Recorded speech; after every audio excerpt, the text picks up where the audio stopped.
Welcome, ladies and gentlemen, to the RSC Season 9, the RSCast for the weekly roundup. And today, as always, as a pleasure, we're joined by Barmanitan as always. But, as you can see, we got a new face here, Sennji. Sennji, welcome, and it's it's been a while since we've been in this VC together for a very long time. It has been. New face, definitely. I think I've never seen myself so slim, unless in a Yannick meme. But it's good to be back. Looking forward to it. I'm sure the chat look forward to it to see what Sennji has to say about these roundups. But talk about the roundups. Let's get into the first one as always. We start with the prospect here with the results. And Sennji, you are here very newly, so as always, I pass it off to this side of the conference. So I'm going to go to you first. I see here you picked up Underworld's impressive result and also Oxygen's draw against Exelon. Absolutely. For the game from Underworld, they are currently last place in their division, and they come up versus the first place, and they managed to get a sweep. And it isn't like the first place team they went on with getting 4 sub games in just to get those out of the way and got a reason for getting swept. No, they only played 1 game with their sub. The other 3 games was against their main team, and Underworld just came in, beat them up basically, and showed the whole of the conference. This season, yes, we're getting close to the end, but this season ain't over. Sennji, I'm gonna start ruthlessly here, and I'm pretty sure Cardinals played all 4 games with their sub. They didn't. I checked back in the. I'm looking in the ball chasing right now, and Killer B played all 4. Was that the other one? Oh, then I might have made a. Killer B is, I think he's minimum MMR, but yeah, they did play all 4 subs, so it's a little bit more choosable, but. My bad. Rough start. Ruthless. But then we've got Oxygen with a draw versus Exelon, and Oxygen, they can really be happy with this result. They showed that they're still in contention to go into those play-in spots, because taking a draw against a top side like Exelon was definitely a very good performance by them. It's for sure a great result. Even if you are playing a sub, being a dominant team at the top of the standings, you expect to at least take maybe a game or 2. So for Underworld, this is amazing for them. They've actually been on the rise recently. Obviously, the last 5 games, also we'll see in the standings later more in depth about it. But Underworld doing a great job, a great result for them. And also on the other one, getting a 2-2 on Iztok. Probably expecting a little bit better on that one.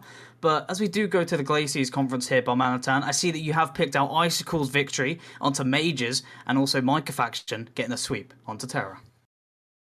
Yeah, it's a top of the table clash between Icicle and Mages, although slightly lesser now. It would have been in past weeks, but Icicle have fallen down a bit, and Mages recently falling down a bit. That this week they've gone 1-7, and they have dropped Omar now, but wasn't the prettiest week for them as he did depart. Cicada got 554 points per game in that series, and definitely does help Icicle's chances. They're looking a lot more solid in the play-in spots now, so it's a great series for them. But Mages, a lot of doubts now going into the last 3 weeks after they were looking pretty much like they were just going to sail through to the top 2 spots and guarantee one of them. Now they're looking a lot more precarious, and that roster change is going to be interesting to see who they pick up. Then Micah Faction taking down Terra would have been a more middling game previously, but now Micah are pushing up to the top. They occupy 2nd place at the moment, and Terra have really fallen off quite a bit. Aviator still being that man to beat for Micah Faction. He got 535 points per game and grabbed 8 goals in that series, so they're doing really well. I think it was an 8-0 week for them.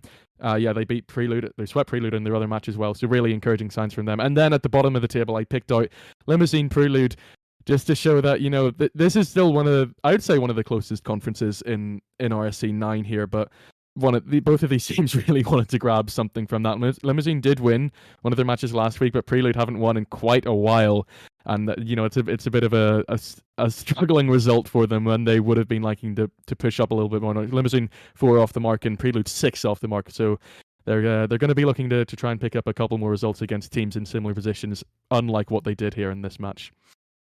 Yeah, it's great results all round here. And also we've got Alta going 7-1 in their week, and Tartarus actually going 7-1 also against Hot Metal and Majors. Definitely a good week for those teams. Icicle losing 4-0 to Alta. Obviously, I don't know the in-depth details about it, maybe if it was sub or not, but either way, it's a good result for the Alta side there, especially against Icicle, who were a pretty strong team for the first half of league play, but they are sliding down a little bit. But enough about that. We do move to the standings. And as always, we're going to start off with the Glacier side to see how it has shifted. And after some good results from these teams, it does get a lot closer. And Barmanitan, you talk about how close it is all the way down to 10th. I mean, just look at it. Anyone is in it still for play-ins.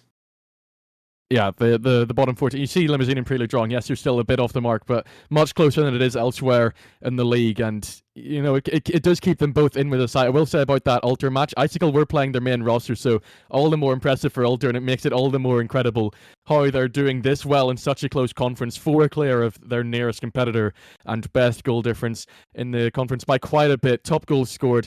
They're doing everything that they can do to keep themselves in the top position. And, you know, it hasn't been all clean sailing for them. You know, they do have a loss. They had a draw last week, so, you know, they're still battling through it, but really impressive. Micah Faction and Tartarus, my team, we move up, overtaking Mages and Icicle, and, you know, talking about some of their struggles. You know, Icicle, it's an encouraging win against Mages, but then to drop that sweep against Alter really does put you down, and it's a negative week for them in the end. Mages going 1-7, it's pretty disastrous for them, so lots of movement there. But as you can see, still very close. Icicle 5 off the mark, Mages 2 off the mark. This top 2 battle is still going to be very, very strong, and the same for 6. Zeno don't move, but Hot Metal and Limousine both push up. They're both going to be still breathing down their necks. And Zeno, despite having the better goal difference, only 3 wins ahead of Hot Metal, so they're definitely not assured of that top 6 yet, or even Icicle, who are only 1 ahead of Zeno. Yeah, it's looking very close here. This is definitely be one of the standings you'll be looking for the last few weeks, especially for the play-ins climb for these bottom teams, just edging out that top 6 position. But as we do go over to the Ignis conference, we are going to see that 2-way tie in the first 2 positions. Sennji, take it away. Yeah, I mean, we've had a very close conference to look at just before, and we go ahead again with a very close conference. Maybe apart from Istok, who has fallen a little bit behind the rest of their competition, but at the top there is basically a 3-way tie, battling it out for that playoff position. And Exelon currently 1 game behind Cardinals and Caro, but 1 game, we all know that is nothing in the sense of there's going to be 4 more series to be played. And in the end, we could see Oxygen at the top of the table. Might be unlikely, but who knows? Then when we go a little bit further down, we can see Pluton, Luna, Oberon, and Underworld all taking small but definitely certain steps into the right direction from their point of view. Going more towards this fight for at least play-ins, which is from 6th to 9th in between 3 games currently. And who knows, maybe even Fearless Echo needs to watch out to make sure that they will stay in those top 6. Yeah, it's going to be quite a tough one. It's very close here. You know, we see Underworld, Overturn, and Oxygen all looking to snipe those playing positions from Luna, Fearless Echo, and maybe even Pluton if they do start to have really good weeks. But it's got to be consistent. But that is going to wrap it up for the standings here for both of the conferences. But as we go to the fixtures to see who will be playing in week number 7, I'm going to start with you, Sennji, keeping it on the Ignis conference here. Is there any matchups here that you're going to be really looking forward to see what could shift in the standings? Definitely, and one team that is going to be especially very interesting to watch this week is going to be Pluton, as they face Caro and Cardinals in 1 week. They face top 1 and 2. They're currently in 4th position. If they go out this week with an 8-0, they could be at the top. But if they get swept or just lose more games than they would like to, they could find themselves somewhere outside of the play-in spot. And I think that's what really makes this week interesting in Prospect Ignis, is what is Pluton going to be able to do versus Caro and Cardinals.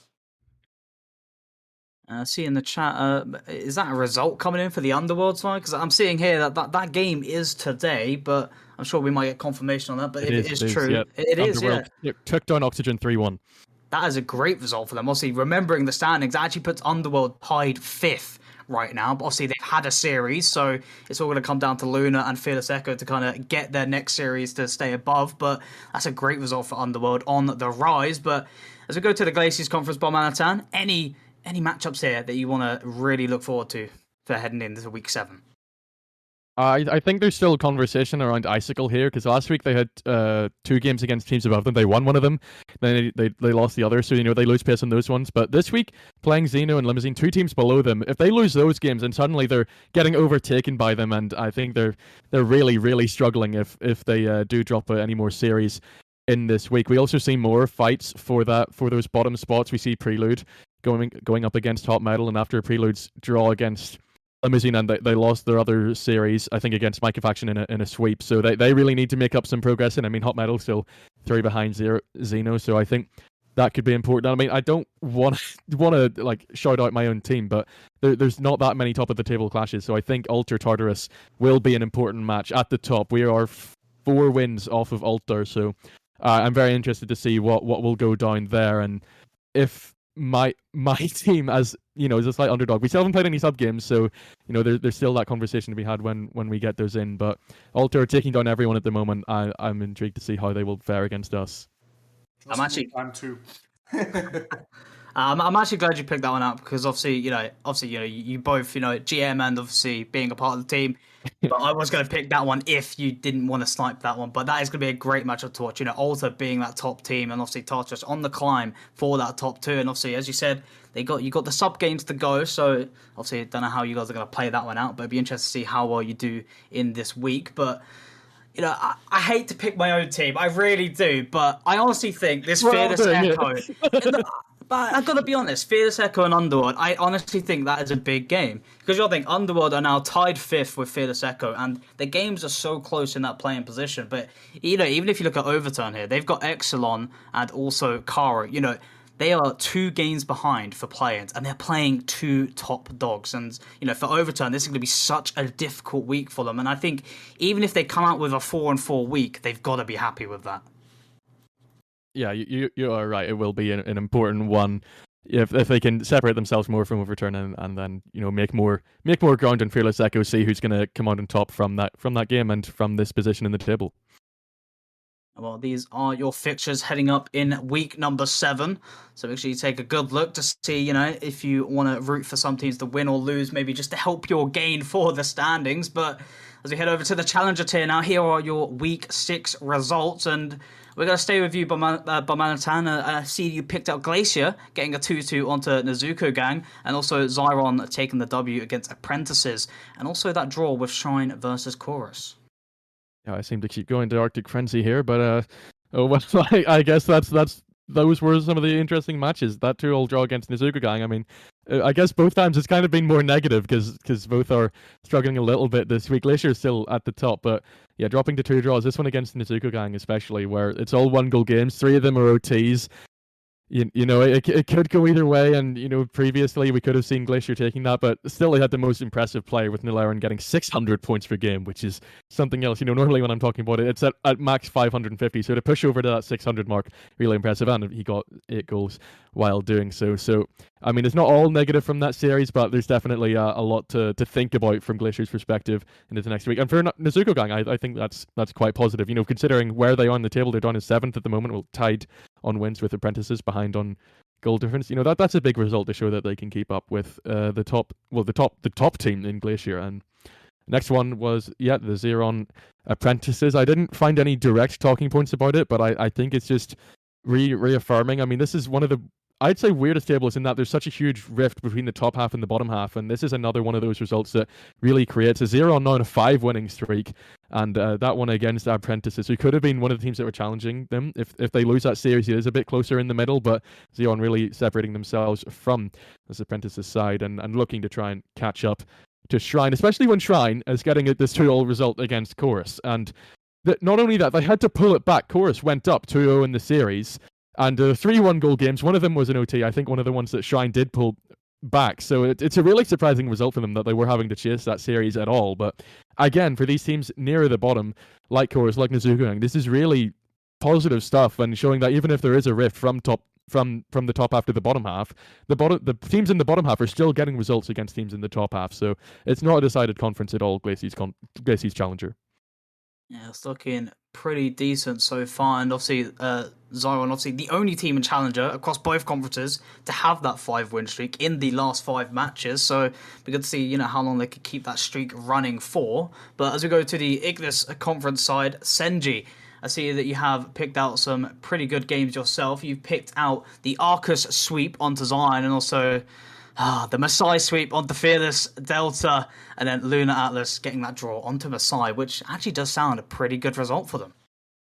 Definitely. I mean, with the Orcus Cyan game, which was won by Orcus with a 4-0 sweep, that was definitely one game to close a little bit of gap, because we don't only have a gap in the Glacy side in the standings, we also have a little bit of a gap in the Ignis side. Not as brutal as in Glacy's, but still that gap was there, and sweeping from below to the top just closes that gap ever so slightly and brings in way more possibilities. If Orcus can keep their momentum that they've got this week, I mean, they've gone with a sweep versus a higher team, and then sadly they've only drawn against Crusaders.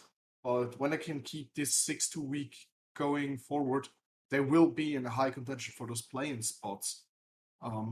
Then we've got Killer, who's really popped off during that series with, I think, 555 points per game scoreline, which is very impressive for a challenger. And on the other hand, we've got both Masai games. One of them was the sweep over Fearless Delta, which was a clash at the top. And at the top of the table, where it's that close as it is in Ignis, and that is probably the closest top 4 I've seen so far. It really shows how each of those teams can just easily take on each other, and I would believe that Fearless Delta can go ahead in the next game and just sweep back Masai just because of how the day performance is for those teams.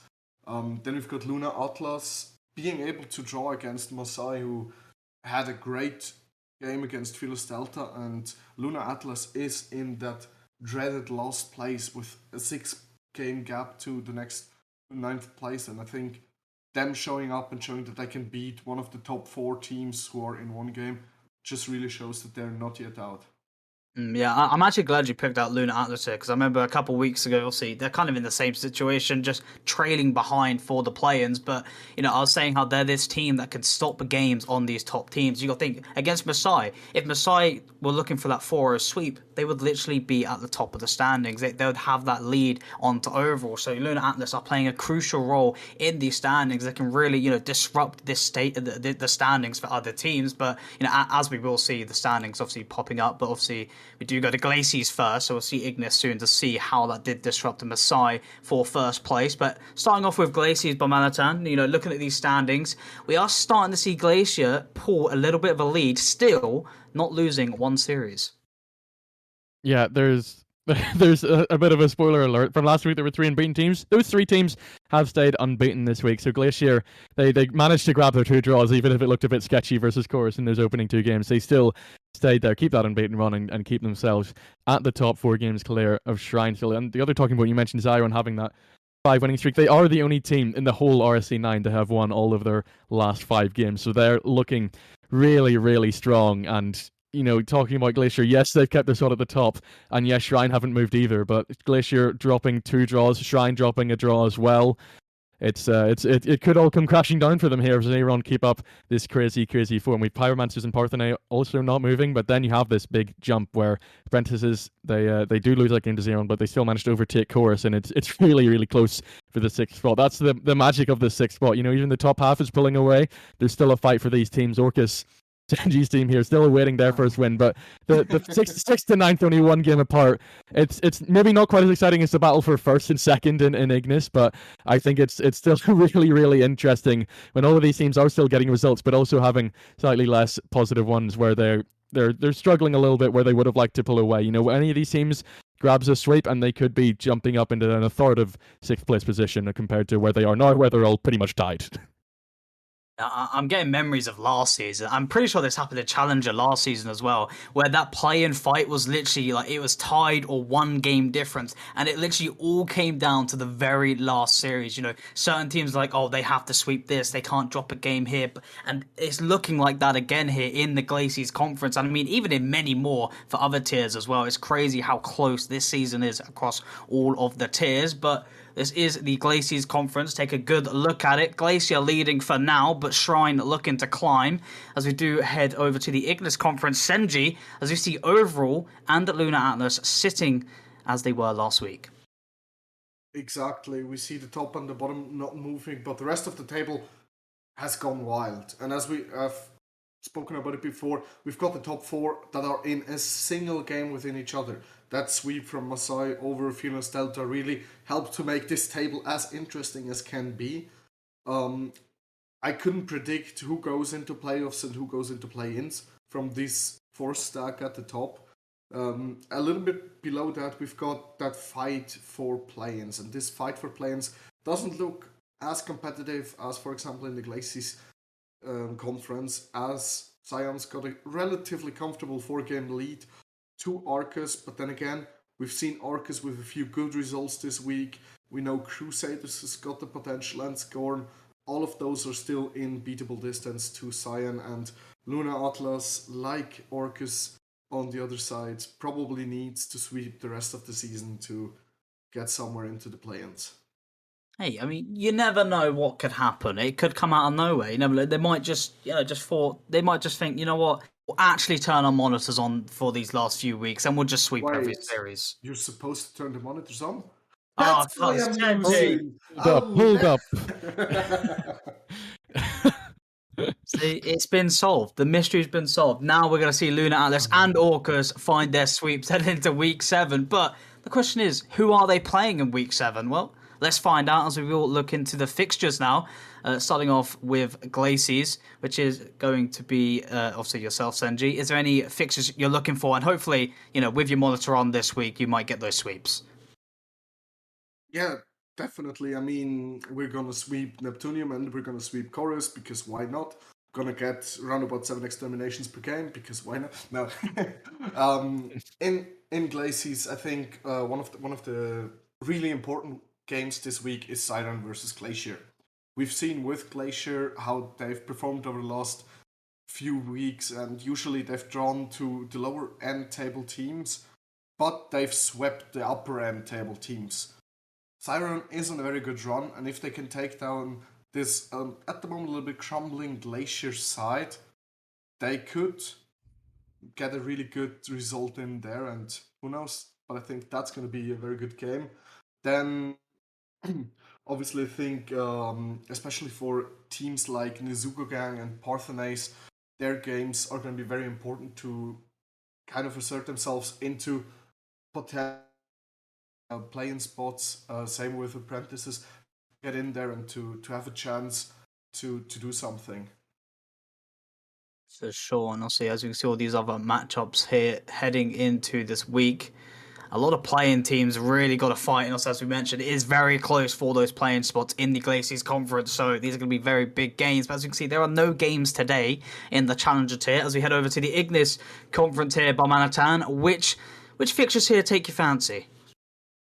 Well, the aforementioned top 4 fight will only happen in one match directly in this week, with Masai versus Cerebrus, second versus third technically, although it's very much a technicality. They do have the 2 best goal differences of the 4, but yeah, still very close. And it's another one of those ones where one team grabs a sweep, they're clean sailing. If it's another draw, it's going to stay very, very close.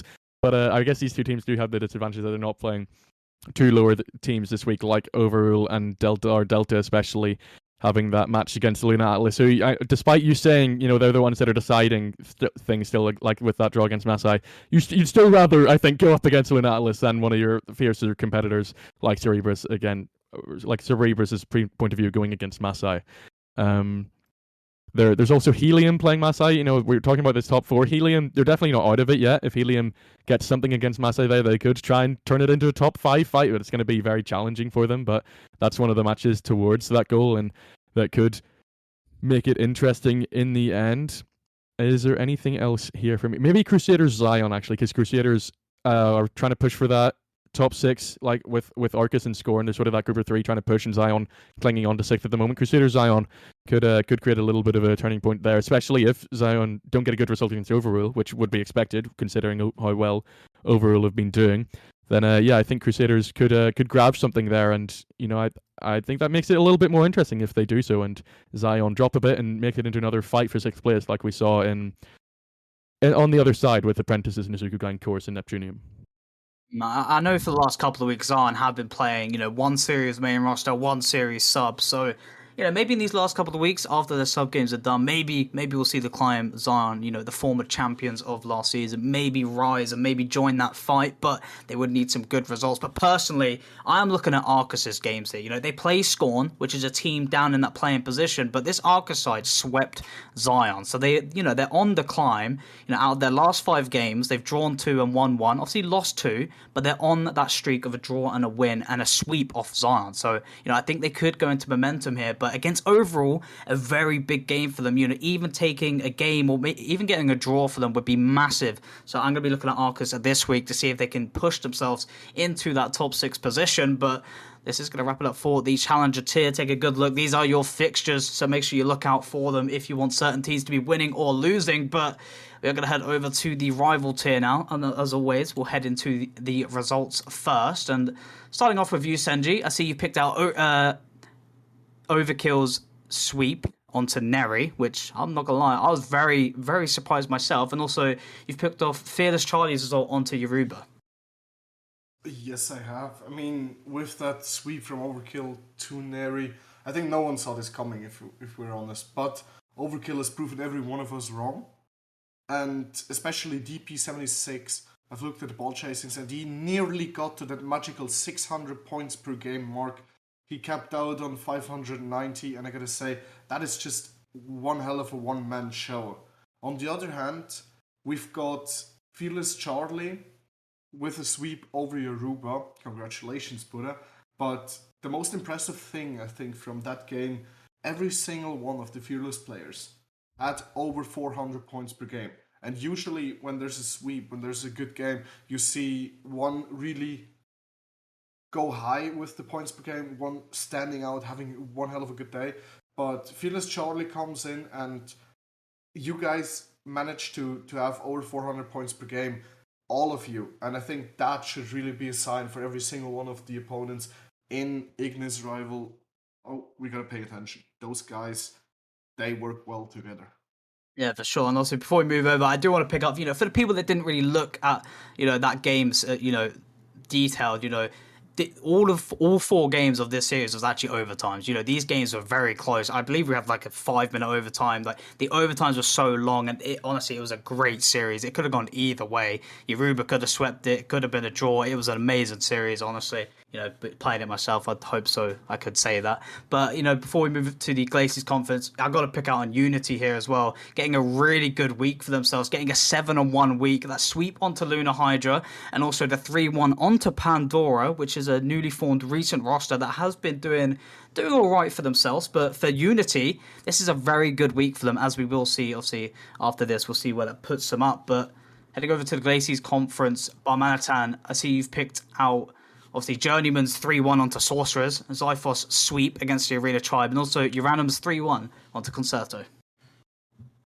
Before I do go there, I want to mention what Astra put in the chat with Neri getting swept by Overkill there. Andre played that game. The man top of Challenger went up to Rival and clearly just carried. Well, I mean, it wasn't a carry directly because DP played well, but I do think it's funny that he comes up from a very good override side and then goes into the more struggling override side and gets them a sweep anyway in their first win of the season. So, shout out to the stats man. But yeah, in the Glaciers we go.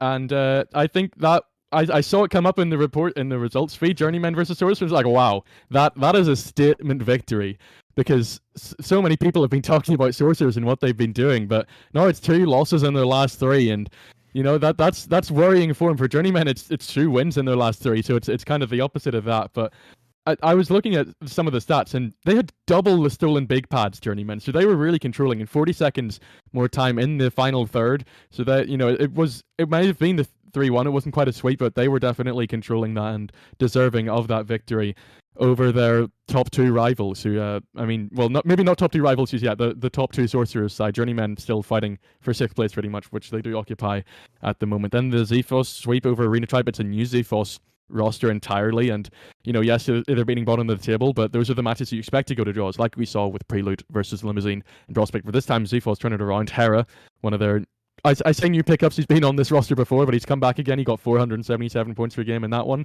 so a great job from him. And Marbs I don't think he was far behind him in points per game, so they both did really well, and they're keeping pace with 6th place now. Definitely not out of it just yet with this positive week, which I don't think they've had in quite a while. I'm not sure if they've actually had one this season.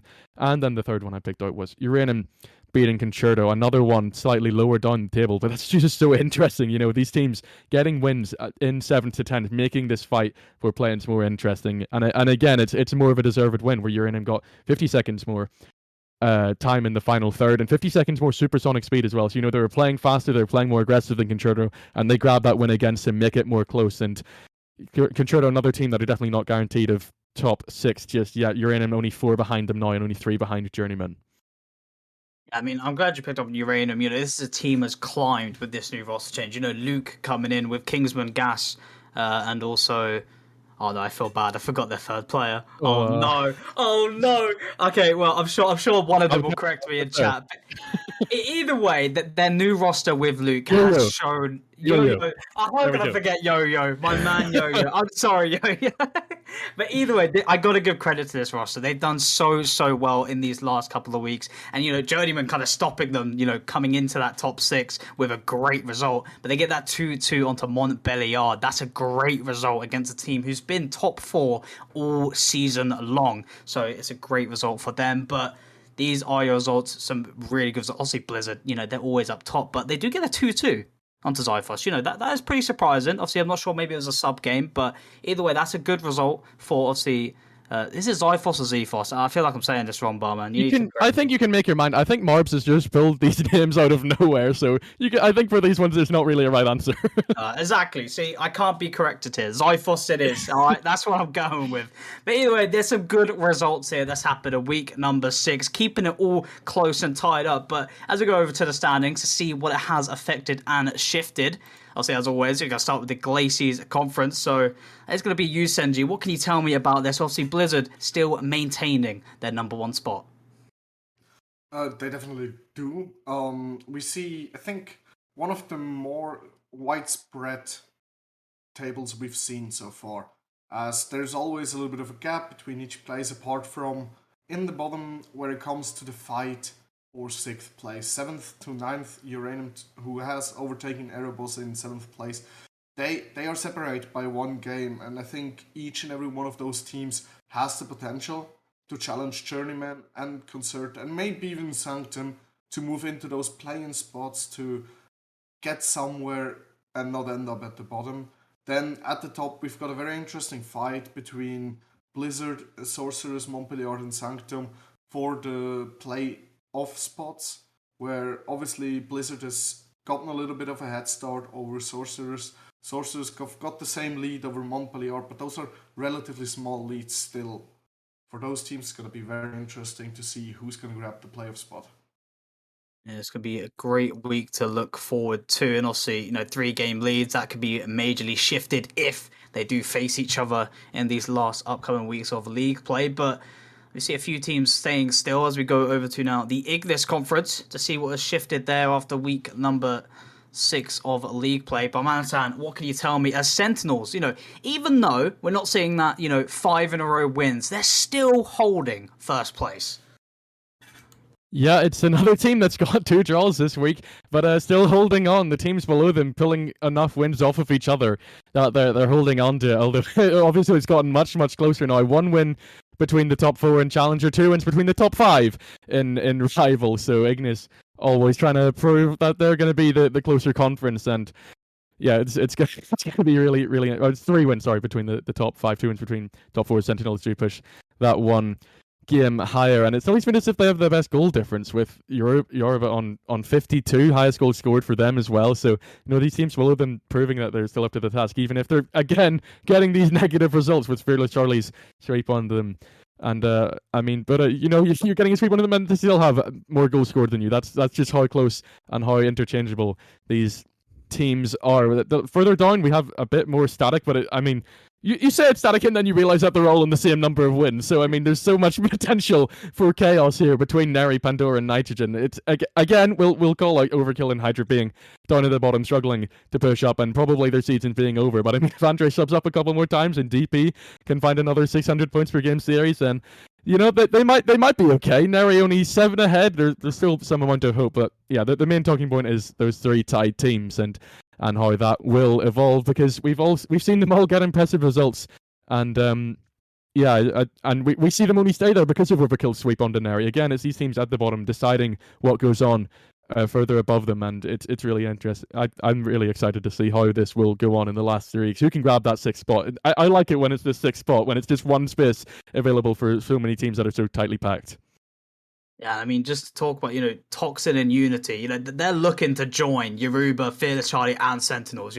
Yoruba, Charlie, and Sentinels, they've been in that top 3 all season. And Toxin and Unity are like, yo, send me that invite. I'm joining you guys in that fight. So who knows who's going to finish in that top 2. But we do have the next week of matchups of the fixtures. So we're going to see if any of those top teams are going to be battling it out. But as always, we're going to start with the Glaciers Conference first to see what upsets we could potentially see happen. But I'll start with you, Sennji. Is there any games here that you look forward to watch this week? Yeah, I look very much forward towards the Fearless Charlie versus Toxin game. That's the 2nd versus 4th. They're gonna have one hell of a battle, and as we've seen just before, they are so close in the table. Then we've got another very close battle at the top. We've got Toxin versus Yoruba, 3rd versus 4th. Again, it can be so much decisive stuff in this week in Ignis, and we also have Unity versus Fearless Charlie, which is 2nd versus 5th, but that is 2 games apart from each other. So we've got one hell of a close week in Ignis coming up, at least for the top of the table. And we also got Sentinels. They're playing Luna, Hydra, and also Overkill, so they could be looking to maybe build a lead, but I mean, they got Overkill, they got a DP who's looking for a high points per game, so maybe Overkill might have something to say about that one. But Barmanitan, what fixtures here take your fancy? And we've also got Uranium playing Blizzard today, which I think is a really good fixture.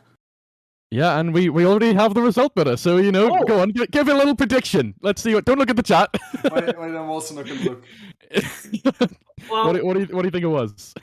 The thing is, I've already talked. Okay, Sennji, have you seen it in chat? I haven't seen it. But based on the table, Uranium is on the lower half, and Blizzard do draw versus lower half teams. So I'm gonna say it's a draw. You big brained it. You big brained it. Wait, what? Let's go. Blizzard win the first 2. Uranium come back in games 3 and 4 to make it Obviously, a 2-all draw. Well done for that one. Yeah, it's definitely a result that'll influence the table. It means Uranium are only 1 off Journeymen in 6th, and if we look at who they're playing, they're playing Journeymen, so big chance for Uranium now later in the week to jump ahead of them and grab this last playoff spot. I think it's also going to be a great match from Blizzard's other half against Sorcerers. That top 2 fight, Sorcerers struggling a bit with that loss against Journeymen. It's going to be a good. I keep saying the word interesting. It's going to be interesting to see who can come out from that top 2 fight, and maybe Sorcerers will bounce back and make it a little bit closer in that aspect. I think Erebos Ethos is also an important one. Sennji did sub up last week, get them their first win there. I mentioned it eventually, Sennji. Okay. But they're now tied on 20 wins apiece, and Uranium have just won. So they're now, to be fair, a little bit off the pace of these teams. So both of these teams really needing probably a sweep to be in direct contention this week of getting into the play-in spots, and more teams in similar positions going against each other directly tied on wins. That's exactly what you like to see. Is there anything else? Sanctum Controto, again, teams similar in the place. Only 2 wins separating them, and both teams that want wins to try and push up. I think that's another good one, because the Controto lose that, and they're another team like Journeymen at risk of falling back down into the 6th place fight. You sniped my one. I was going to say how Sanctum play Concerto and the Journeyman. The two teams directly below them. Sanctum win both series. That's going to be massive for them. Probably just keeping that lead onto those two teams, but also could obviously climb the standings depending how Montbéliard do. But they have got Concerto and Arena Tribe, so they're probably looking for that victory on Arena Tribe, but anything can happen. You never know, so you can't call anything, but these are your fixtures heading into week number 7. Some very tasty ones to look forward to. But that's going to wrap it up for the rival tier for this week, as we do go over for the elite tier, where we have seen some pretty interesting ones to go for now. But as always, we'll obviously start off with you, Sennji. I see here you did pick out Enclaves 3-1 onto Argon and Fear. No. Sorry, Enclaves 3-1 onto Argon. And I'll see you picked out Venom's draw onto Luna. I did, yes. Obviously, with the 3-1 victory from Enclave over Argon, what they're able to do is they come out from a little bit of the bottom table, and they go up versus somewhat over 10 wins ahead of you, and they get out of it with a victory. They close, therefore, the gap to 6th place, and they not just close that gap, they've overtaken 6th place now, and it really shows that they are capable of fighting that spot. And for the second game I've chosen, we've got Venom 2-2 versus Luna IO, which was a battle at the top, and we always like to predict those battles at the top being very interesting games. I've looked at the ball chasings, and the Lion, for example, he's got a 455 points per game average, and that in a draw. And it just shows the high level those teams play on and how strong those players can be in Rival. That's very, very interesting results to find, as we do see the other ones here as well. Obviously, we find Enclave finding that victory on the Fearless Bravo on the stream. Enclave, they've been looking pretty strong recently. They have climbed into that player's position, so good for them. But Argon losing, definitely not the one that they were looking for. And obviously, Zulu. I mean, come on, boys. Zulu, they got some wins. They got the one on Eros, and they got the draw on Argon. Zulu on the rise, boys. That's their first non-loss result that they actually played. Huge moment in the RSC9 here from Zulu. And it was a roster change, wasn't it? It was an entry got cut by Argon, and then he I think he played. Oh, he signed to Zulu now, and he got that draw. So entry, making those influential moves and getting Zulu their first actual result. I'm actually very intrigued to see how Zulu can kind of upset teams, especially with Entry. Entry is a star player when he wants to be. So, if Zulu can kind of allow Entry to be that main player, I think they could create some upsets in these final few weeks. But we're going to head over to the Glaciers Conference. Barmanitan, I see here you've picked out Saturnia, getting the 3-1 onto Rhapsody, and also Megaman Colt getting that 4-0 sweep onto Zalor. Yeah, there's just so many top clashes in this week, seemingly, and pretty much every week because of how close they are. There's just so many teams at the top to have matches between. Saturnia here ruining Rhapsody's run of results, and it's for Rhapsody's first loss in, I think, quite a while. Wheezy was a big part of that, 487 points per game for him, and they're now only one off of Rhapsody. So that's Saturnia in 3rd place. So that's a big result for them, and how they can keep going with this, and how they can keep getting good results against the teams above them. Then Megaman Cult sweep, against Zalor. It's another one where the lower table team beat the upper table team, and not by any mean feat as well. It's a 4-0. They outscored 16-5. They had 60 seconds more time in the final third, and they had five more per game, still in big boosts. So Megaman Cult did an awful lot in that series to take down Zalor, and now making this middle of the table in Glaciers Elite very, very close. Once again, the other one I saw was Temple's win under Avalanche. Temple had their first double win week. And yes, it's against teams around them in the table, but those are the wins that are all the more important because you're denying those teams opportunities to pull away from you. So Temple against Avalanche, 2 shutouts in that one, where Avalanche did not get a single goal. I think Avalanche only scored 3 goals the whole series. And the other thing about that one, I've been talking about teams having more seconds in the final third and how that shows they're deserving of the victory. In this one, Avalanche had 50 seconds more time in the final third, so they had the field domination. They just couldn't convert that to the chances or the goals, and they fell to Temple, who now catch up to them and go 2 wins off in 7th and 8th place. Well, talking about being 2 wins off, we'll actually head over to the standings. See what's happened. See if we're looking for a little close fight for those playing positions. Like we probably are, as always, in every tier, but also looking for that fight in the top half, as we do see Bladesmiths with that 4-game lead onto Rhapsody. That's pretty strong again. Bladesmiths do stay strong. Saturnia and Rhapsody both go up despite Rhapsody's loss, and Saturnia also lost as well. They both had a win and a loss this week, so again, it's going back and forth. Zalor had a win and a loss as well, but they didn't keep it well enough. I'm not.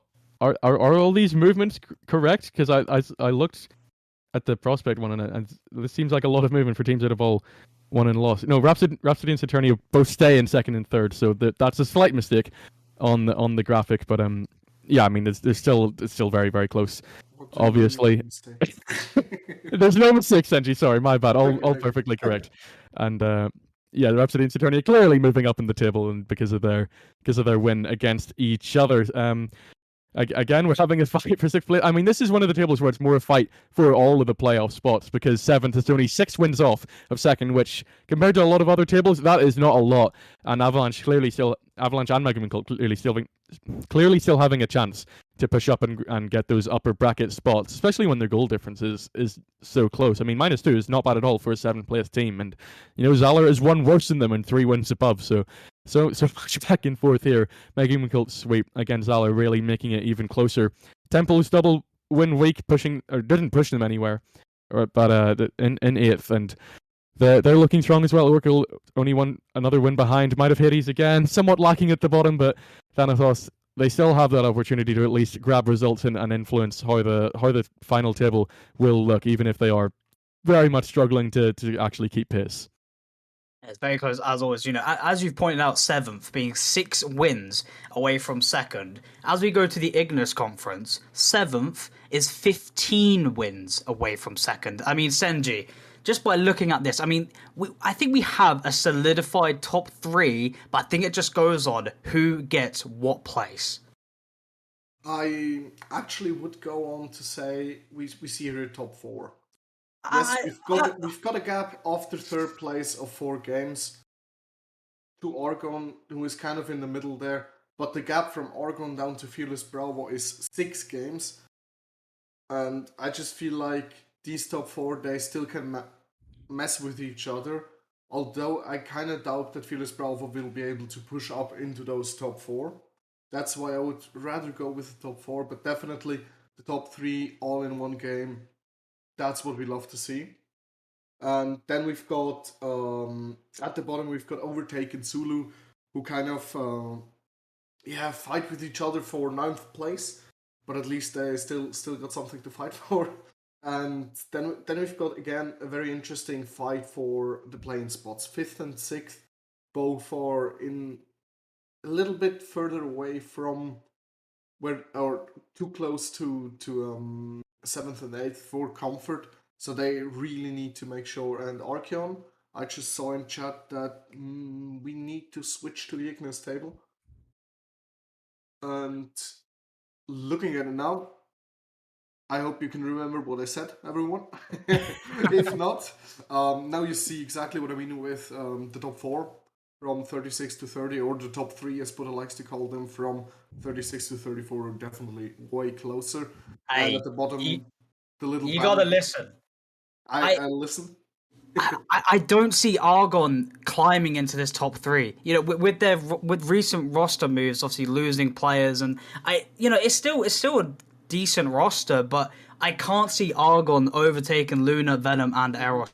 In the last 5 matches since this roster change, Argon have drawn 3 and lost 2. Still haven't found a win of a series. I just don't think they'll climb into that top 3, but I don't see Argon dropping from 4th. I honestly think Argon will finish 4th. Obviously, they could prove me wrong. This is just me speculating. Maybe they just prove me wrong and they just finish top 2, but that's just my opinion. But either way, statistically, yes, it is a top 4 fight. So I guess we're both right. Yeah, of course. I think I'm going to add to this as well and support Buddha here. The top 3 are all unbeaten. Well, Luna is unbeaten. They're all unbeaten though since week 1, where Venom and Eros have their sole losses of the season. So it's all looking like they're the ones that are going to advance. And we have the result today that Eros have just swept Enclave. So Eros are now are now trying to prove that they're a top one. I've looked at the results. They have 5 sweeps in their last 8 series, so they're really trying to push up the top one and grab for a spot. But the other two just keeping pace and keep getting the sweeps to match them.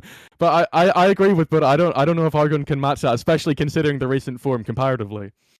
Absolutely, and if you look a little bit closer to that Eros versus Enclave result that we're gonna touch upon, you see Eros already have the best goal difference.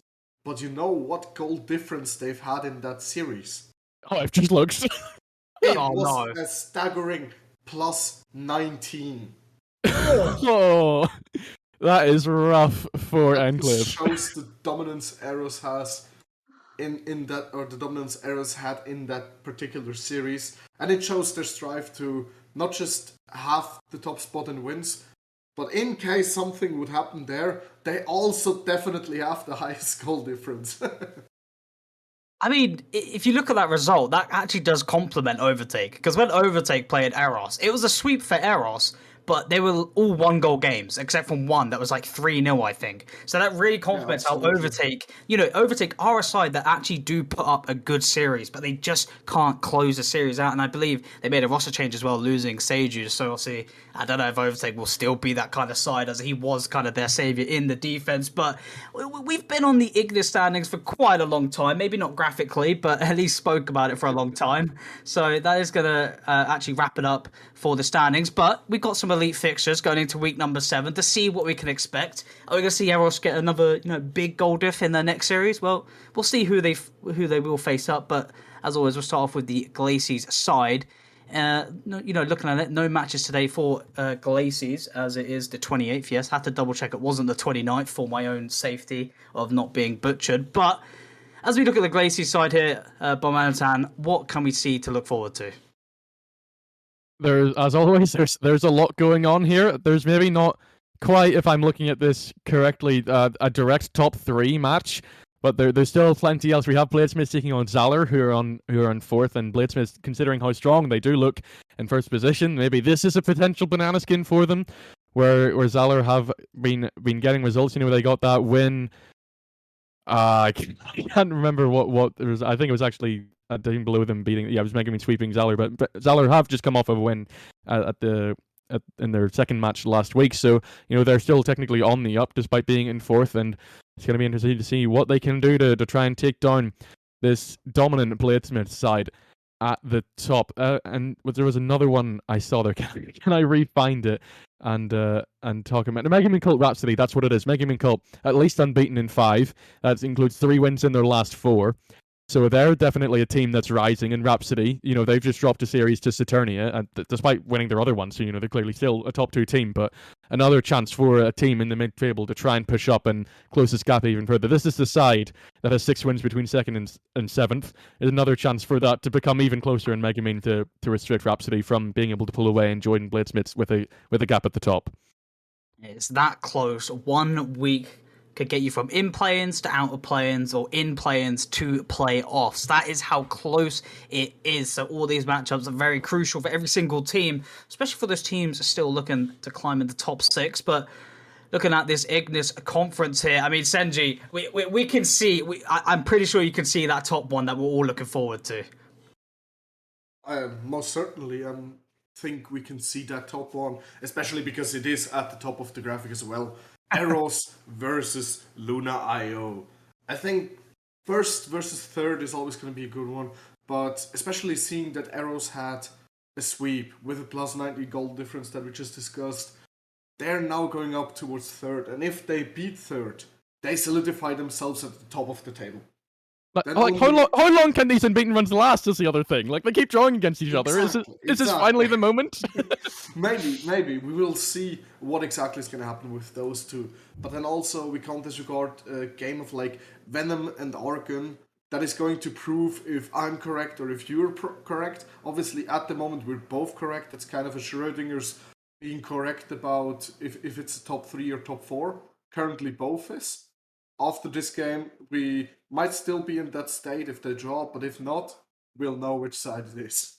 And that one will probably be on stream as well. It's winning in the polls. So I think the reverse of that fixture was also on stream. So we're going to see the direct matchup. They drew last time. So yeah, that's going to be a great stream match. So put a time for you and me to cast that game, just to see if, how our interpretations are. I mean, it's still going to be a good series, but I just don't expect it to be as close as when they last faced against each other. I just don't see it happening. But hey, I could get proved wrong, and in the next RSCast, I'm just going to look like a fool. But we'll see what happens. But look at these fixtures: Zulu versus Vanguards. Zulu, you want to get that W for me. Also play an Enclave as well. Could we see a Zulu with 2 wins in a week? Maybe.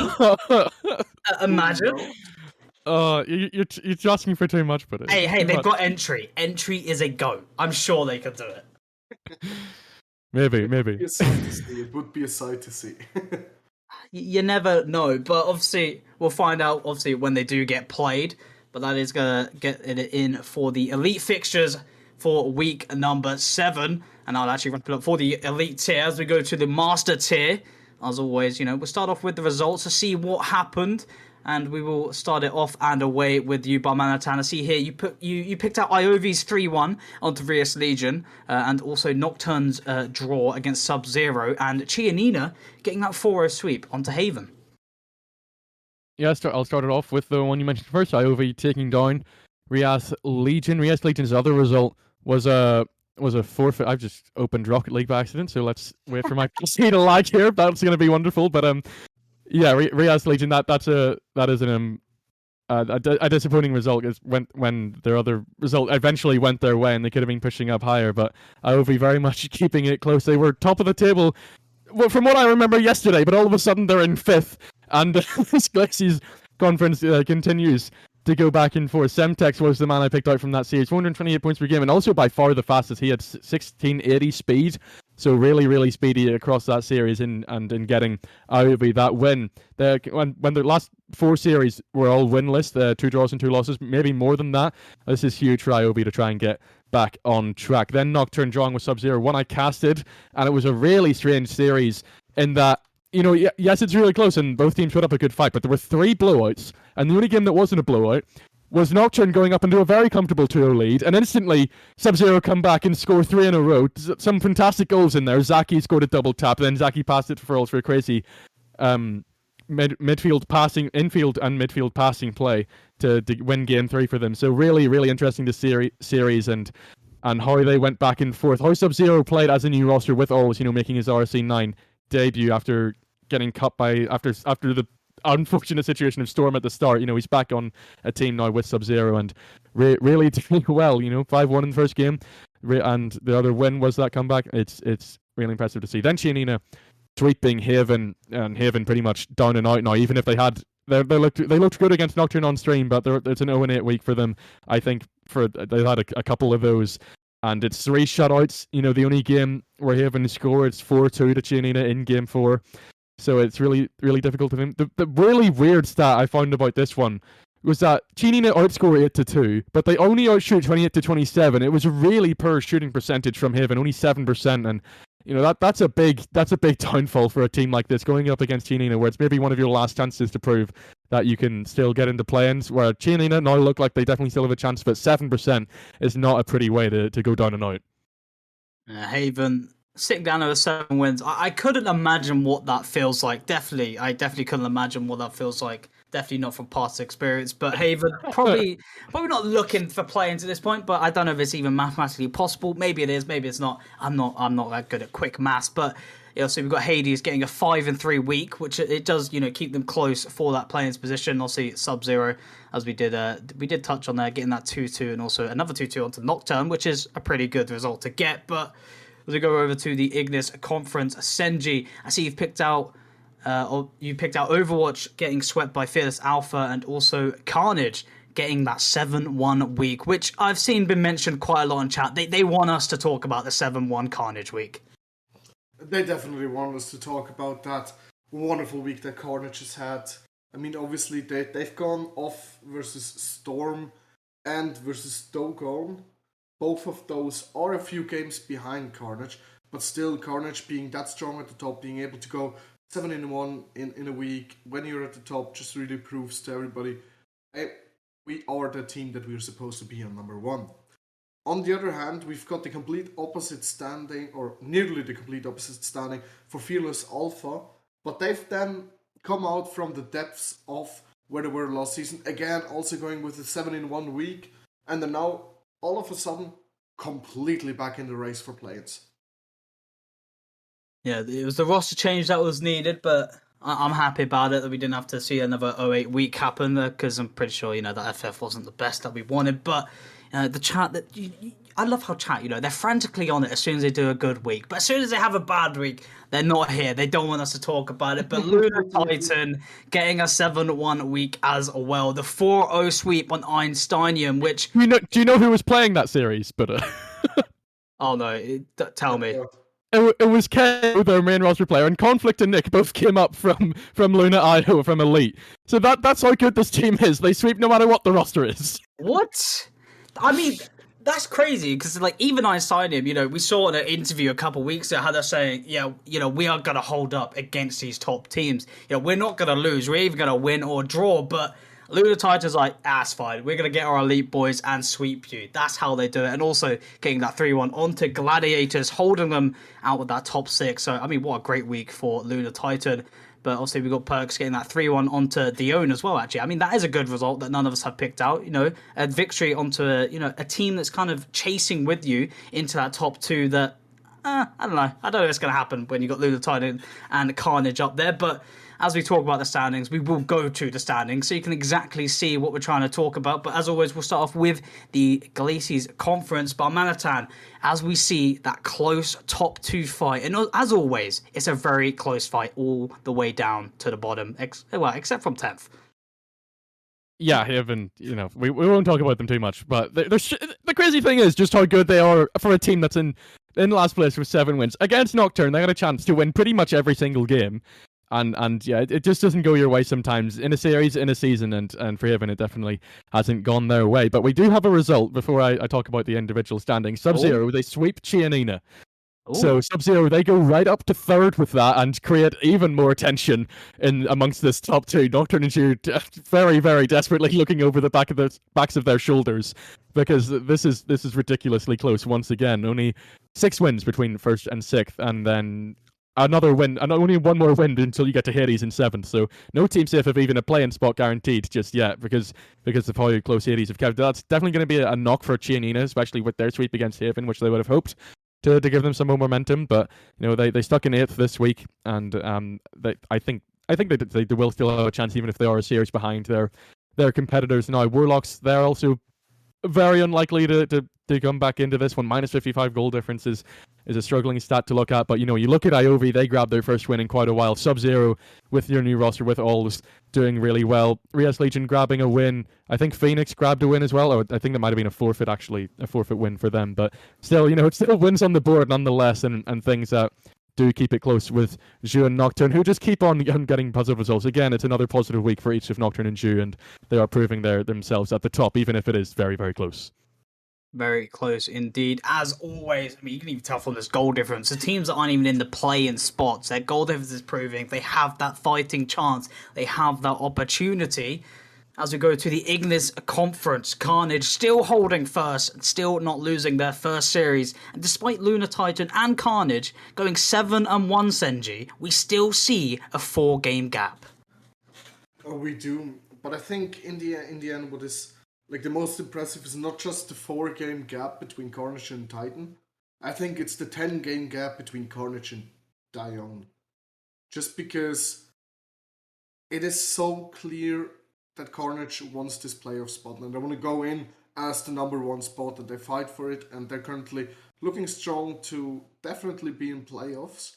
But if you look a little bit further down the list, from 3rd to 8th, there is a mere 6-game gap.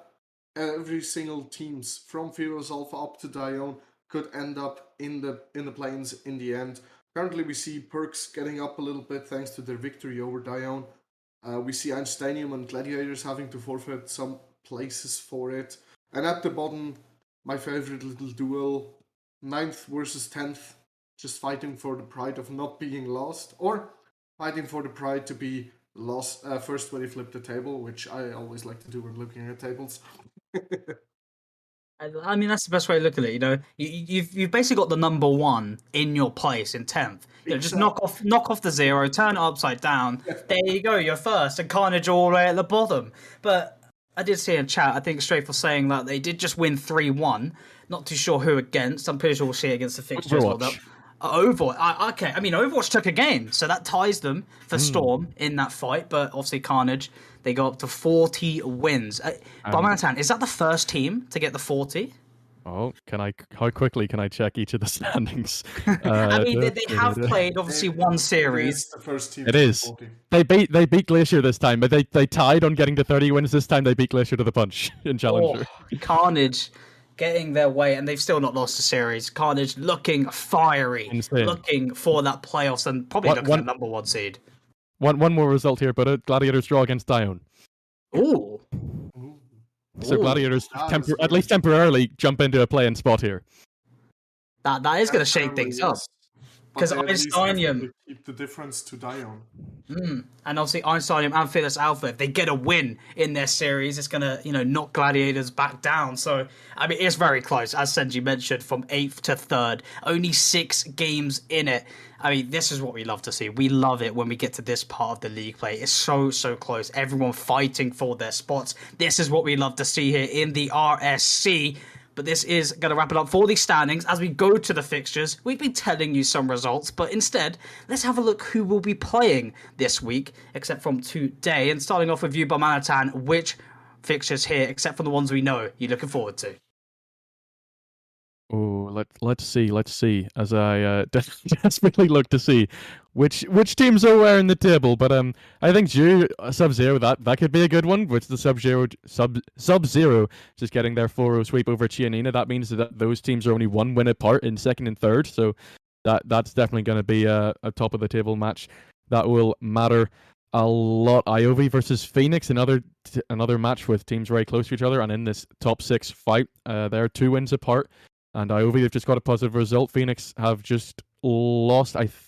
I'm not sure if that's a forfeit or if that's a genuine loss, but I mean, it's definitely still a negative for them going up against Iovi, who have had that positive week for the first time in a while. So could be further chance for Iovi to try and rise up the table. And then Hades matches again, teams in this top 7. I said top 6, top 7 fight really, with Hades involved. Only one win off of Iovi in 6th. They play both Rios Legion and Phoenix. So there's just all sorts of matches all over the place to see who will rise up. And Hades could very well be in a playing spot by the end of this week if they grab a couple positive results. Or it could very well be an 8th at the end of the week. Who knows? But let's hope for 3rd. True. Oh, these are your Glaciers matchups. I was trying to look for one of my own, but maybe Haven. Can they create the upsets? Can they do it? I don't know. Will they find their first series win? I'm gonna look out for Haven this week, see if they can make something of it. But as we go to the Ignis Conference, Sennji, which ones are you looking for as we see that 3rd to 8th fight, and also Carnage looking to hold on to that first spot? Absolutely, I think one fight that is definitely going to be a deciding fight, depending on playoffs, if it goes the way of Luna Titan, is the series versus Dione. If Luna Titan can get a victory in that series, then I think they kind of cement their position at least in 2nd place, and make sure to go into those playoffs with having the bracket reset in case you fall down.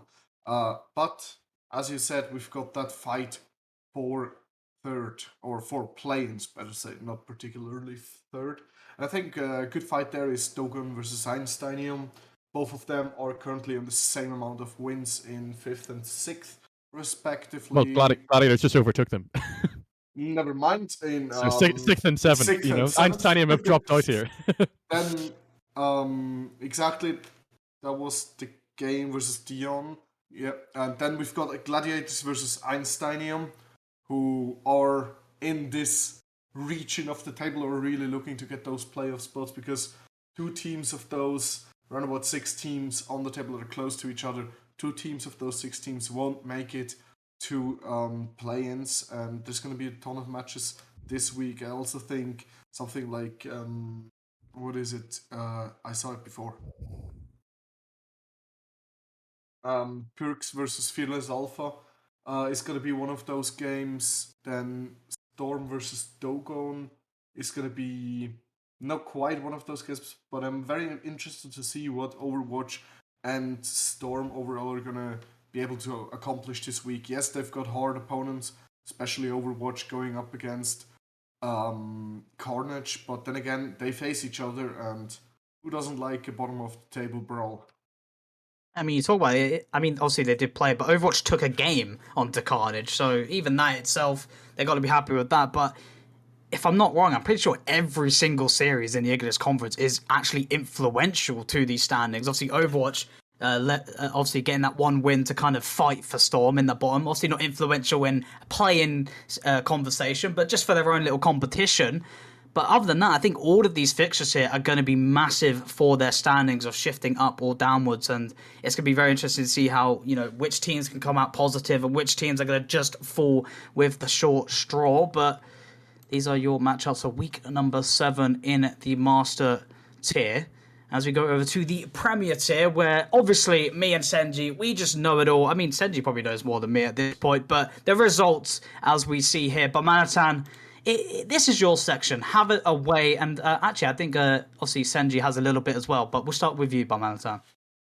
Yeah, Sennji's looked at the Ignis results again here, so I'll keep mine to Glaciers and see what Sennji has to say. So in this Glacier side, indeed, we have seen somewhat finally not even take down Luna Esports, just stop the rampaging run. That is Luna Esports' first non-win. It's a draw against 0-0's Prospects, and it's a very impressive result from 0-0 Prospect as well. I think a lot more people were expecting a lot more from them. They're still in the bottom half with that result, but they did really well individually in the series and led 553 points per game. They actually came back in it. It looked like it was going to be another 3-1 for Luna Esports in games 1 and 2, but 0-0 win a 4-minute OT in game 3 and see out game number 4 to grab that draw. They outsaved them 27-16 to really up their defensive game, and while they shot less, while they scored less, sorry, they scored one less, 8-9 in favor of oh no, sorry, I'm the wrong way around. I think 0-0 outscored 9-8, but then outshot 48-27. So one team here clearly has a different shooting percentage. I think it was Luna. I'm going back in myself again. I think it was Luna that had the per shooting percentage. So showing that they could have had another series win on the board, but couldn't get there. Then Finale Centurions. This is actually a 3-0 on the pitch because Finale forfeited game 1 because they were late. They got Tagmata in from Nocturne in Master, sorry, not Elite. So that they didn't forfeit the whole series. He played games 2 and 3 before King JS got back. But then he just went and popped off. He got 490 points per game and 6 goals between the 2 games. So really, really impressive from Tagmata to sub up in that game and still get Finale all the wins that they could have gotten on the pitch. Hamoud versus Cagliari. It's Hamoud's first 2 series this week. Has actually played a week 3 fixture this week, but in this one, it went back and forth. They won, then lost, or the other way around, I'm not sure. But the more meaningful stat I found from it, like both of the teams were very close the whole way through, was that Hamoud were a lot faster with 75 seconds more supersonic speed, and that's an interesting thing. Maybe some teams are going to be caught out by just how fast they are. And then Austrian Force losing to Odyssey, mostly due to Rexo and Creamy going off individually, 480 points per game each for those two to grab Odyssey that good result and try and push them into the top half. We see no clean sweeps here, or even sweeps in general in the Glaciers conference, but as we come over to you, Sennji, in the Ignis conference, we do see an individual sweep here. We do, and as Monk said before, I wasn't sure if I should prepare Premier or if I should leave it to our resident Premier Knowledge Master Barmanitan, but I thought I'll try it, and if I say anything and you disagree, Barmanitan, feel free and invited to jump in at any point to correct my mistakes. But we will start it off by the newest team in RSC, which is MCon LG Ultra Gear, who come into this competition taking over the spot from Essence Esports, and they say hi in the best way they could have imagined. They come in, they sweep Nami Brigade, they push themselves off that last place where Essence left them in, and are trying to climb up the table as fast as possible with as much strength as possible. Then we have a very solid week by Solis, going 3-1 versus Dark Magic. But Dark Magic was in the end able to avoid a little bit of a sweep from Solis by getting the last game, and therefore maybe keeping the damage from Solis a little bit intact by only dropping 3 instead of 4 games. Then we've got Trinitas getting the first game in their matchup against Dust Soccer, who then sucked their dust up and got their monitors wiped off and went to win the next 3 games. And very interestingly here, I found that Trinitas was able to score 4 goals in the first game. And the next 3 games, they scored a single one. And the last 2 games were overtimes. One going 3 minutes and one going 5 minutes. So I'm pretty certain this Trinitas versus Dust Soccer could have gone just the other way around in the end. Well, I do believe probably that London Esports and no, I'm assuming that's been delayed probably for this week, right, Barmanitan, just to clear that one up? Indeed it has. Okay. Well, is there anything you got to add here, Barmanitan? Well, I think it's a fall down to earth for Trinitas, basically. You know, they win their first 3. Pretty much no one was expecting them to do so, and then all of a sudden they realised, oh, we're in Premier RSC. Oh, there are other good teams, and that is their first loss on the board, their first even non-win. And it means that this top 3 for Ignis is really close, but really well done from Dust Sucker. It looked like they might be dropping off after their loss in week 3, but it's a really good bounce back from them. Great one indeed. But that is the results. We're going to go into the standings, starting off with Glaciers. Well, this week is actually going to be the Glaciers one. Okay, well, it says Ignis. I guess we're starting with Ignis here. We're going to start with the Ignis conference. But by the time, would you like to leave this one for Sennji? Well, yeah, I mean, as you can see, Trinitas do stay top despite that loss to Dust Sucker, but all of a sudden a lot closer. Solis 1 behind, Dust Sucker 2 behind, and remember, top 2 here in Premier get upper brackets, 3rd and 4th get the lower bracket. The other 4 are eliminated, so Dust Sucker obviously pushing up for this result, and London and Null will be playing 2 results, so, you know, London having that game in hand, they could very much end up top of the table after this week, you know, considering their roster. I'm pretty sure they still haven't actually played their main roster. I think they've had a couple of problems there, and Tango, their sub, has been playing a lot, but I mean, he's still been getting results for them. They're still clearly a positive team, and he could make this definitely into a top 4 fight. MCon, of course, coming in. You know, we look at Hamoud and grabbing that record from TTVille having much more positive than MCons, who have to start in 2 wins, but with that sweep already pushing up into the mid-table, and if they keep going like that, they could very easily be pushing up over Dark Magic, over London Esports, or maybe Dust Sucker as well. Dark Magic, it's tough for them, you know, it's another loss on the board.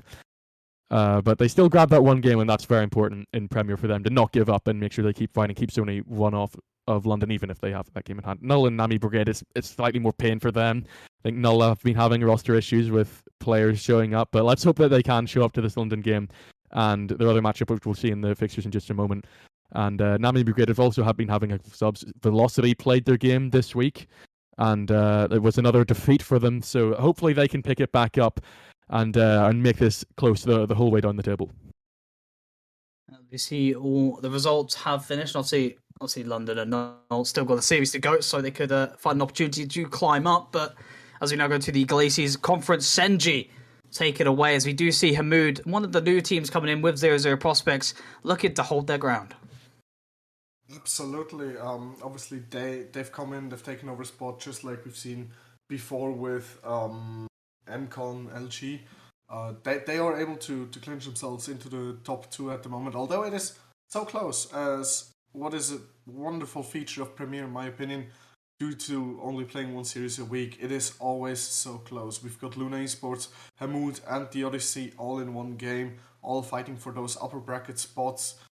And if we look down, we've got from Finale down to Centurions, we've got only 3 games differences, so I think each and every one of those teams has the potential to at least get into the top 4 and get the play-in spot. The playoff spot, my bad. And obviously, it's all ever so close, but obviously in the Premier Tier, top 4 making it the playoffs, so it's looking all still doable, but obviously they only play 1 series a week, so they do got to get moving if they want to look for the climb. But obviously 0-0 prospects, and the one team name I cannot say, is it Barmanitan, help me. Cagliari. I just go Cagliari. Cagliari. I don't think that's quite the proper accent, but I mean, it still works. People will know what you mean. As the GM of the team, it's Cagliari Calcio. Thank you. Well, themselves and 0-0 Prospects, the only two teams in the Glaciers Conference to not win a series, but they're sitting in 5th and 6th and have not been swept in their one loss and obviously drawing all the other series. So I'm interested to see, how they can go forward in these future weeks to climb into that top 4. And that is going to obviously wrap it up for the standings. I'm trying to... Yeah, we did do Ignis. My brain just fried because I was trying to say that team name. it just took all my energy. But as we go to the fixtures to see what is coming up in the future, Barmanitan, take it away with which ones you're looking most forward to.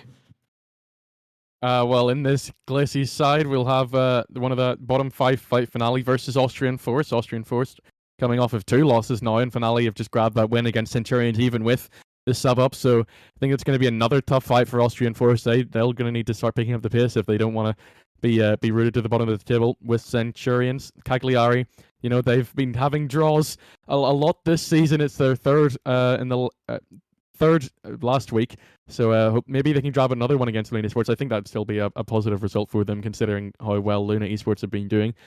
And I'll go to the other side. I think London, they really want to get results here. Hopefully they do get their matches played. But going up against the 2 bottom teams in Null and Nami Madrid, I was talking about it. I didn't realize just how good their strength of schedule was in some sense, that they could very well be going to the top here. But on the same token, maybe potential Bananatians here, and maybe it's going to be slightly worse for them. I've just noticed that I've read it wrong and they're playing Dark Magic, not Nami Brigade, but still one of the lower table teams. And yeah, I think this could be a very good week for London.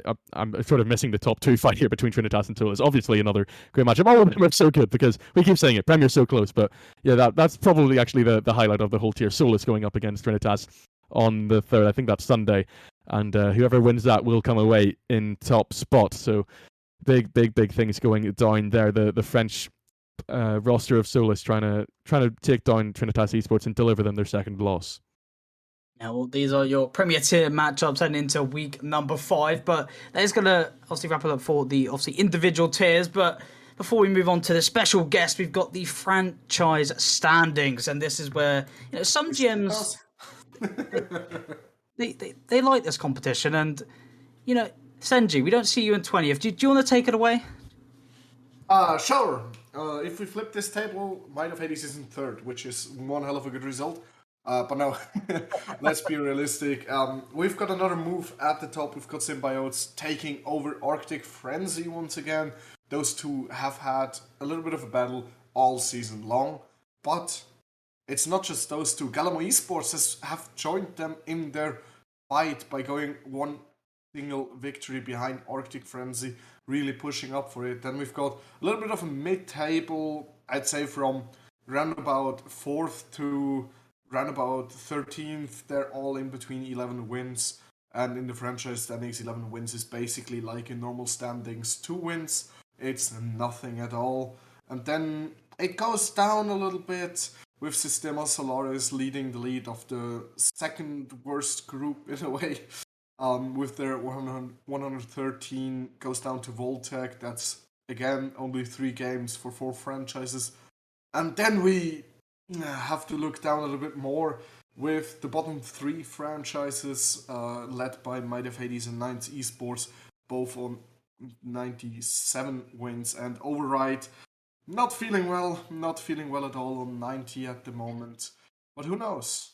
Maybe they'll join back up with the rest of the bottom side of the table. Well, you never know. After week 7, this could be shifted, but that is the franchise standings. And to the special guest for you tonight, we've got someone who most people do know about now in the RSC community, but we are welcomed here tonight by Serenity. First of all, welcome here to the RSCast. Good evening, guys. How are we doing? I mean, I'm doing great myself. Good. Yeah, I'm glad to have you here. Well, before we dive into the in-depth fuel of the questions, first of all, do you want to kind of just explain to the people, just a bit about yourself? Well, first off, my name's Danny. I'm 24, currently in Manchester, United Kingdom. I've just booked my accommodation for London, so pretty hype right now. I'll I be do there. own a team. Yeah, exactly. I do own a team called Team Serene. Maybe some people are familiar, maybe not, but the goal is for next season to get a RSC spot for next season, so hopefully that's the case. Well, you said you're from Manchester. The question is, though, for me, do you support Manchester United? Indeed, that is correct. Oh my god! You know what, Serenity? He's my number one now. You know, Sennji, Barmanitan. You can go away now. I've got Serenity. I'm sorry, I start to grin a little bit every time somebody mentions their Manchester United fan, just because of the Champions League result from my team, the Young Boys. I won't forget that until I die, probably. But no, going back to a little bit more of a topic here, you've said you've got different teams in other competitions. For those that might not know you, what do you do with your teams? Where do they play, and what strengths do your teams have? Well, at the moment, we currently are competing in ECC. That's 5 teams in 4 different divisions. And in last year, October, we managed to get an IEL spot for our debut season. Finished 19th out of 32 teams, so pretty respectable in my opinion. And then the goal is just to have fun, really. Like, get a community feel behind the teams, make new friends, meet new people. And overall, yeah, like I said, the overall goal is just have a bit of fun. Maybe get some wins under the belt as well. Absolutely, and you wanna comment to RSC? We've seen that previously with other GMs that bring in a previous established franchise into RSC. Are you trying to aim to bring your players that might not know or might not play RSC yet?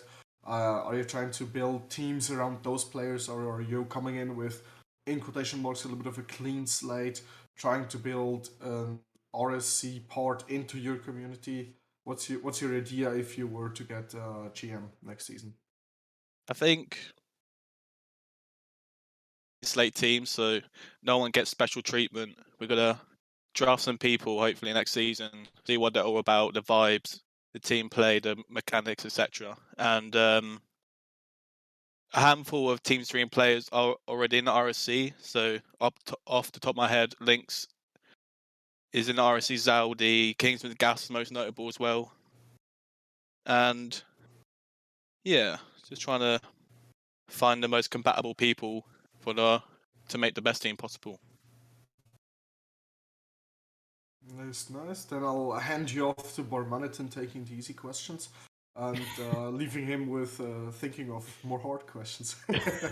Well, I'll we talked about you as a franchise and how you viewed RSC from that point of view, but as a team, you've been here on Luna. You were drafted by them. You're still unbeaten, one of the 3 teams in the whole league to do so. How have you found that growing as a team and trying to improve, trying to keep pace with this ridiculous top 3 we're seeing with Eros and Venom, and how have you found how the rivalries develop? It's such a close table. What are your overall thoughts about playing in the RC as a player as opposed to as a manager?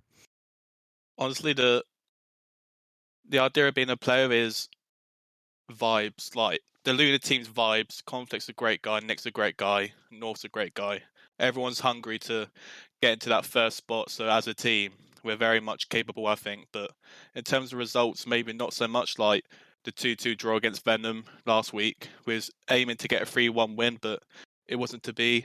Spartax is a great guy. Minty's a great guy also. So yeah. Nice. And I mean, coming in, what did you expect? Did you expect to be on such a good roster? Like, were you backing yourself as a player, or as it sort of caught you by surprise? Just how well you're doing as a team, and looking like you're going to be one of the teams to beat when it comes to playoffs. I didn't think that would honestly happen. I just came in to sort of get the whole gist of RSC, like the whole draft scenario, like how to do tasks like scheduling, etc. But no, I've had the pleasure of meeting Louis before RSC, so he gave me the opportunity to become a 2IC for himself and for Luna Esports. And I also got the pleasure of meeting Conflict and Nick through Louis at Luna, so it's a great pleasure to know them as players, as teammates. And the goal is to hopefully make a impact in the elite standings. Oh, I think you absolutely have, and I'll ask you one more question. If you do manage to grab a spot as GM, would you keep playing? Would you try and build a team around yourself as well? And how do you find that difference in building teams as a manager and building teams as someone who's going to be playing in that team, and what the expectations there are that are on you as the owner of such as the team? I think, in my opinion, I don't think I'm going to put myself in as a player purely because that's someone else's spot that could be more beneficial to someone else, So I think I want to do the job as helping them the best I can, giving them support and all the tools that they need to succeed. And I think I know quite a few people in RSC now, as I've been here a couple months, and then I've got my eye on a few people, so hopefully it will end up pretty well next season. Yeah, absolutely. I wish you all the best in your application as well. But thank you for answering my questions. I'll pass you back over to Buddha. You say you're on some players. You're definitely looking at me to put in master, aren't you? Yes, of course not. He's the man. Exactly. As soon as I'm on that field, they're like, "Yo, we got to FF. It's Buddha. We can't get slated when he casts us next time." So it's just how it goes. But I'll give you a couple of questions before we head off. Obviously, being in a really close fight in the elite top 3, you could say top 4. Potato. As I screw that up, me and Sennji argued about that one. But realistically, heading up into that Eros series, do you think you could take that victory, or do you think you will respect the draw? I think we definitely have the capability of being Eros. I think what's going to be the deal breaker is our motivation as a team, because usually we're not that confident when it comes to teams such as Eros. But I believe in the process. I believe in motivation. And I think we can take it to them 100%. Sure, and obviously, my final question about the standings. Obviously, you're in that top 3 fight. Realistically, do you think you're going to finish in that top 2, or do you reckon you got to make that play-in run all the way? And obviously, you got to make that lower bracket run if you got to go there. It's definitely achievable. I think, like I said, the team is vibes. Conflict is amazing. Nick is a GOAT. So I think it's definitely achievable, and we're not going to stop trying until we reach that goal. So, well, that's a respectable answer. Not calling out that 4 sweep just in case it kind of reverses on yourself. But I can't think of any other question except from let's go to London, boys. But that is it from me. Barmanitan and Sennji, I don't know if you've got any last second questions that you thought of. No, that's it. Thanks for joining us, man. Great, thank you very much, guys. A pleasure. Thank you. Oh, what a GOAT, Serenity. He's going to pick me up for that master team next season. So I'm not going to be GM no longer. Going to claim that master roster spot. But I could put the chat, lads. Toxin, a 2-2 result onto Yoruba. I mean, that's pretty big for Toxin. That is definitely something that they would want. Yes. Well, I mean, maybe not directly want, but it definitely keeps them pacing. When they're chasing with Unity, I think it's still a step in the direction. They keep their unbeaten run going. Well, we don't want to obviously talk about results too much just yet. Obviously, we get to go to the clip of the week first. This is a section where we get to see some banging goals, some clips, some double flip resets or triple, whatever you want to see. Anything that we can't do. Well, I know that I can't myself, but we got clip of the week. Yeah, I can't say we. I mean, are any of us going to do it? Come on. Absolutely not. That's why you can say we can't do it. Exactly. I mean, I've Sennji. I've seen you do some triple flip reset musty flicks. Okay, don't lie. Don't lie to me. But let's roll clip of the week and see who wins it for this week.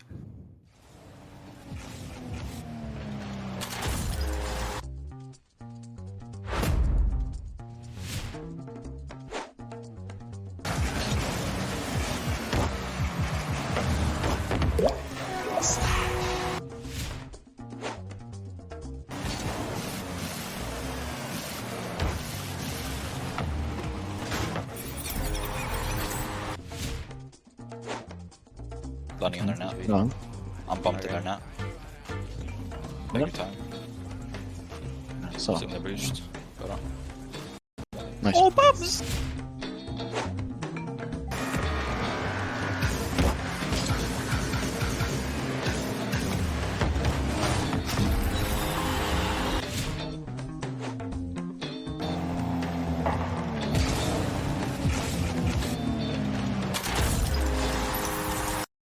Is this Finn? Yep. Oh! Oh, what a pinch.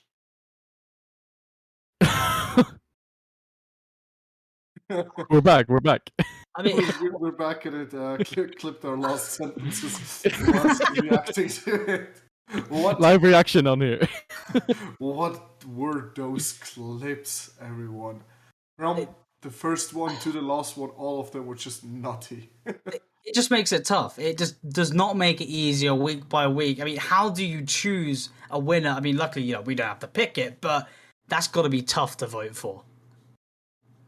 They're all amazing. I don't think I think I say it every week, but I don't think I've seen one where the average across all 5 is quite so high. All of them I could see being clip of the week, but I think it has to go to I'm going with Finn just because it's so ridiculous. It's so unlike any of the others, and it's not so often that you find a team pinch that goes quite so quickly directly into the back of the net. To that little correction on that one, Fane submitted it, but the goal was actually scored by Faxon, as he's informed us in chat that Fane gets credited with the goal here. They are currently in the lead with the team pitch into the upper left corner. Make sure to cast your vote if you haven't already, and we'll find out who gets clip of the week for week 6. See, is it? Do we say Fane wins it? If he does win, of course. Or do Faxon? Yeah, sorry, Fane. You've had your moment of fame, but yeah, I mean, it's Faxon's if it wins. You've had your little moment, but we've got Avion with only 1 vote. Come on, where's the prospect love? I mean, it is pretty tough. They got the last 2 in a row, didn't they? So I mean, maybe. Okay, yeah, true. They've had too much love. It's now time for the higher up tiers. They're like, let us take the crown back. Prospect, you've had your time to shine. Now give it back to us. And I think Faxon is pretty dominantly winning it, over 50% of the votes looking to take it. But obviously, there's still a little slick of time left. But it probably is going to go to Faxon with that pinch with Fane, and it is going to be Faxon that wins it. Your clip of the week, number 6 winner. And for the final time, we'll run it again, but also we've got Babas coming in second, Freezy in third, Gek in fourth, and Avion coming in last. But you did get a vote, so it wasn't a whitewash. But either way, let's run it again one more time.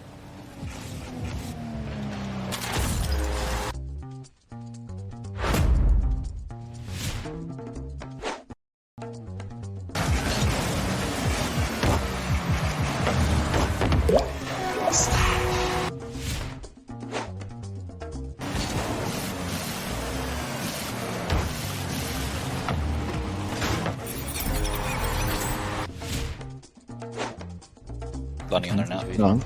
I'm bumped in their net. Big time. Så. Using the boost. Bra. Nice. Oh, bums!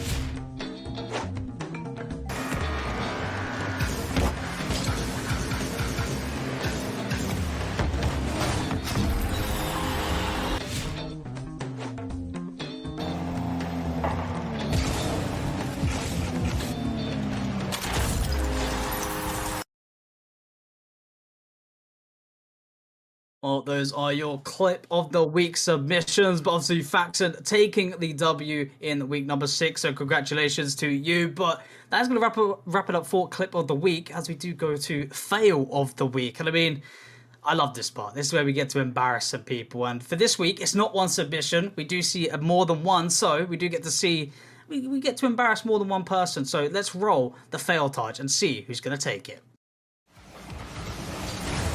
All good.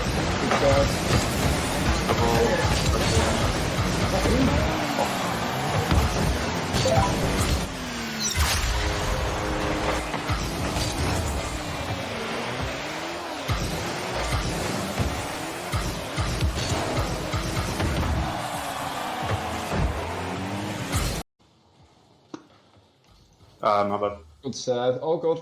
Good save. Oh my First god. of all, that's in. Is that in? No! Oh my.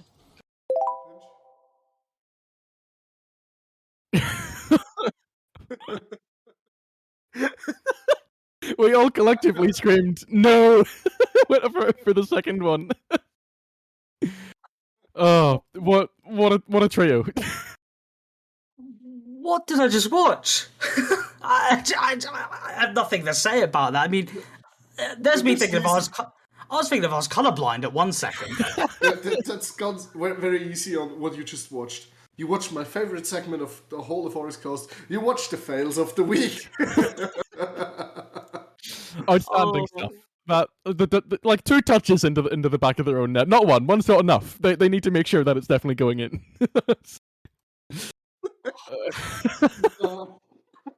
I just can't. Obviously, the middle one, he goes in, perfectly fakes out 2 opponents. The net wide open. He's done the most difficult part. And then he puts it onto the crossbar. I think it's like a double touch off of the crossbar on wide as well, isn't it? Yeah. We do have the names on the vote, so yeah, it was indeed Mash. Yeah, it was Mash, and it describes Mash as a player just perfectly. He's I've just that guy. Many an doing open great net missed stuff. from him. Yeah, no, he's a guy that is able to do great stuff, but doesn't quite get the goal. But unless there's defenders and stuff, he can do it.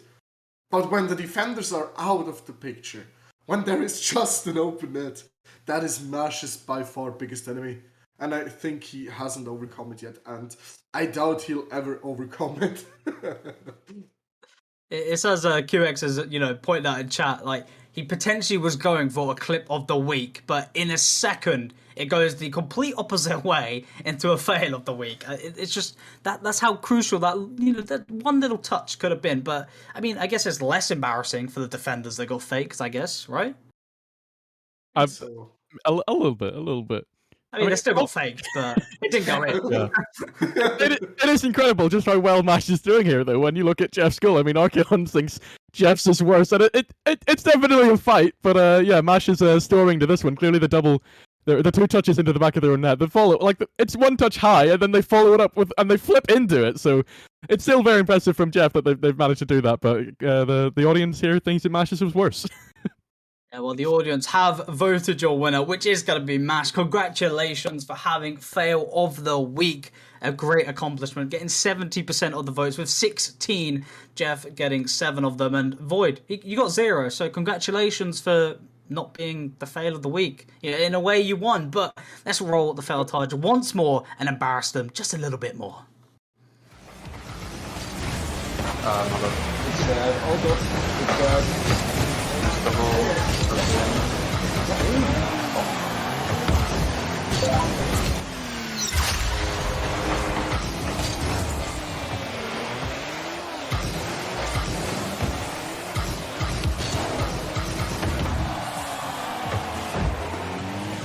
My bad. Good save. All good.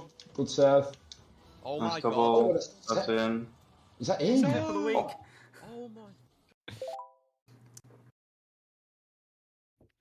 my. Love to see it. We get to see the fails once again. I mean, beautiful, beautiful stuff. Obviously, congratulations again for Mash winning fail of the week.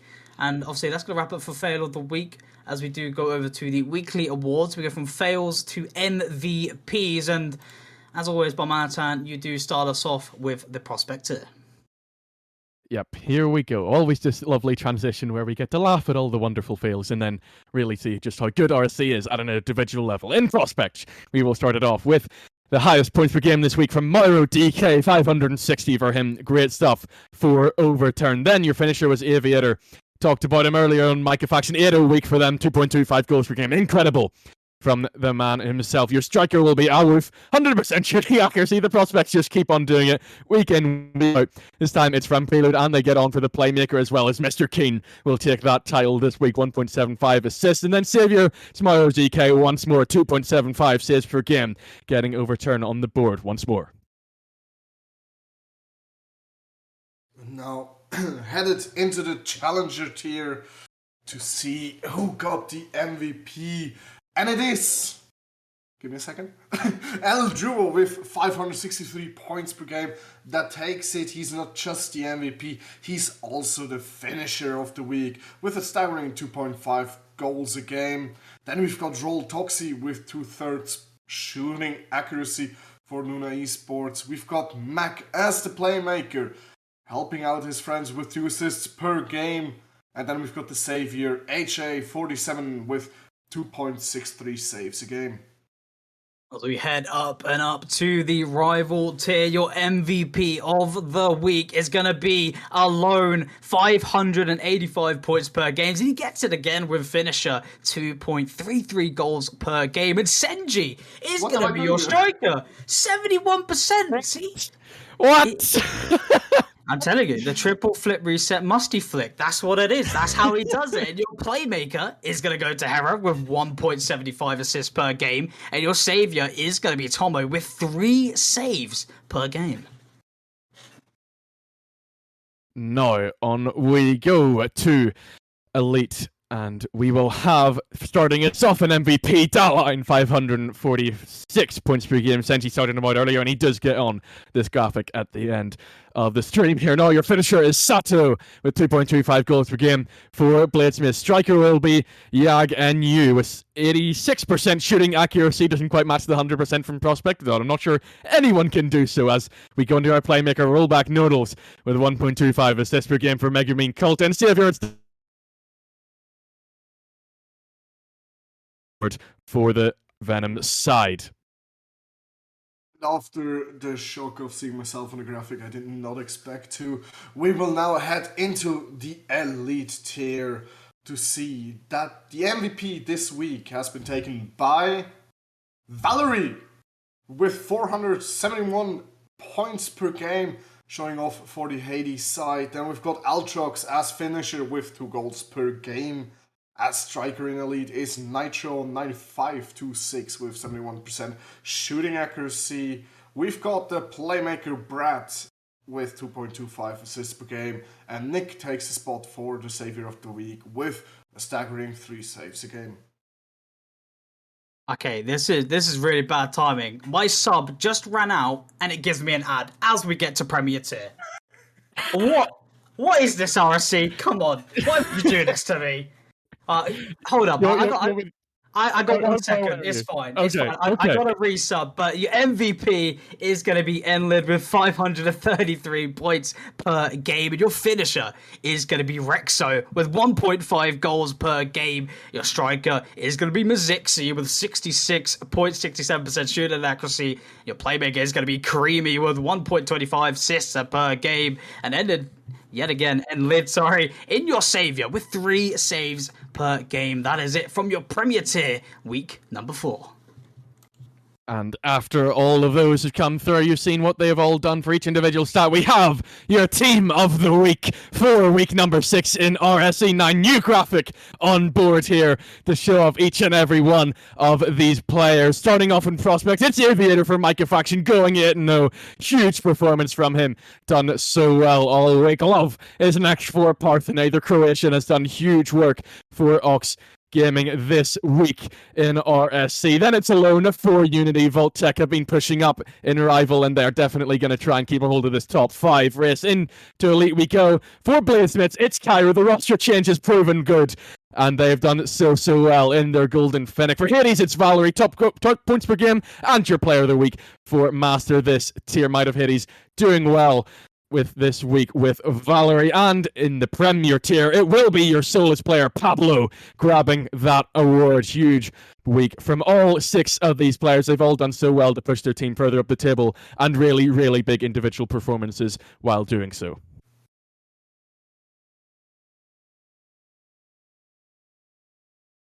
Now we're headed on to the Season 9 Fantasy League standings, and our top weekly managers for Premier, it has been Yannick. For Master, it has been Rapids with 315 points. Elite, Spartax has accumulated 296 points. Angelo has taken the top in Rival with 306 points. Axlos and Amjad Shabib, I'm sorry if I butchered your name, but you guys have clutched it for first place in Challenger with 229 points. And for Prospect, we've got one of the team of the week, Cairo, with 247. Haru seems to be surprised himself in chat that he's done something in the Fantasy League. Well, you've done it. And as we go to the overall manager, in 6th, there's going to be Twisted with 6,287. And in 5th, it's going to be Maurice with 6,396. And Ark in 4th, just above, with 6,402. And then Mobs in the 3rd with 6,424. Then Deep Sound in 2nd place with 6,451. Then with a little bit of a lead, we've got Axlos in 1st with 6,619. That was the Fantasy League roundup for this week. I do believe we will be heading into the Lucky 18 now with the Predictions League. Starting off in 6th this week, it was Beast Shake 95, doesn't quite hit the century, but you certainly did, getting 103 this week. Now we have Jeffo in 4th with 106 points, Andre in 3rd with 116, Yo-Yo gets the silver medal with 128, but Marbs will reign supreme, 140 points for them. Incredible knowledge of the RSC displayed in week number 6. Now we have the YouTube, we have the series of the week, and it was Venom versus Luna Io, yeah, on stream. Sennji, I know you were looking at this one, but Align, it was really his match to storm away with it, and with 2-6-1 for his team, huge performance from Venom, but it's still a 2-all at the end of the day. Both teams keep their winning streak, and we're still yet to really see anything that can separate these 3 teams. Absolutely, we'll find out in the future weeks where everybody is gonna end up. But I think that's been all the awards been given? Or have I forgot something? I think that's everything, yeah. So the point now is just go check out the series on YouTube and all of the other content there. We have the premiere stuff on there. Then there's also the editing competition we've been talking about. I think we're going to release the results tomorrow. So if you do want to get a last minute entry in, there's 3,000, not graphics, but credits on the line here if you do want to jump in. All the details are in the notices channel. So, make sure you do get in quickly because we are going to release the winner tomorrow from what I've heard, and get involved with the staff team. This is an example of what you can offer to us, so yeah, definitely make sure that you do get in and do so. And then we have our sponsor from the Luna organization with Luna Statics, their £100 referral fee. If you know anyone that wants to sell a static caravan, refer them to Luna Statics through any of the contact details you see for Steve Blood here, and you will get a £100 after they go through with the selling of the caravan. I could use £100. I could put that towards. I don't know what I'd put it towards actually. Probably just get some food. What do you reckon, boys? £100 of food. That's a big meal. Exactly, that's a big dinner meal for the Landon. But as you can see here, the sponsors. So make sure you do check them out, because without them, they do support the RSC here and help fund Powered by Versus Gaming, Luna Organization, Badass.gg, and also HyperX. So if you can, make sure to check them out, as well as they do help the RSC here. Help of what it has been with the growth through these seasons as well. But that's everything for tonight, guys. And I mean, it's been a fun one. It's been a great one. And Sennji, it's been amazing to have you on here. Yeah, it's been amazing to be back on RSCast. It's been a while, but I hope next time, if I come back soon, I hope I won't be as stretched as today. Although it makes me look a little bit slimmer. I like that. But yeah, thank you everybody for tuning in. Thank you too for being as amazing as you always are on these RSCasts. Any last words, Barmanitan? Well, I mean, we've run out a bit longer here, and I mean, a bit longer than normal here is what I'm trying to say. But that's just because there's so much to talk about, and I do appreciate Arch in the background here sitting through what we have to say. Pushing all the buttons. He is supplying this stream for you. So big shout out to him, and also just make sure you go check out all of our socials. We talked about the YouTube, and we're all of those platforms. So go and give us a follow over there. That is another thing that can help support RSC at no cost to you. For sure. And just before we end it all off, make sure in the Discord server you are voting for those polls to see which series we are going to see on stream for this week. And then obviously once we get the schedule for the week, make sure you tune into the series to see who takes what, who's going to be climbing those standings, to see if they fight in for play-ins or playoffs, to look in to keep their road alive, to maybe take that trophy towards the end of the season. But that is it for tonight. Thank you, chat, for being here. Always, we support you. No, you Versus Weekly tomorrow. Versus Weekly tomorrow. One more thing. versus weekly tomorrow as well. So make sure you sign up for that. You know, even if you're bronze, just sign up, get some experience. I mean, to be honest, is there even bronzes? Are they even existent at this point? But either way, even if you're not your SSL level player, just get in the Versus Weekly, you get some experience and just have a bit of fun with it. So make sure you sign up for that, as that is tomorrow on a Tuesday, and you know it does get streamed to the top games. But that is going to wrap it up for tonight. Again, thank you everyone who did come out tonight, and obviously Barmanitan, Sennji, and Archeon. Thank you for you three as always. It's been a great night of RSCast. But until then, we'll see you guys in the first stream this week for some Rocket League. We fell out of love like shooting stars came crashing down, and we're building back up again now. I see your heart, see your mind, see all you hide. I won't let you go, can't let this die. When you lose yourself, I'll be right beside you. I see your heart, see your mind, see all you hide. I won't let you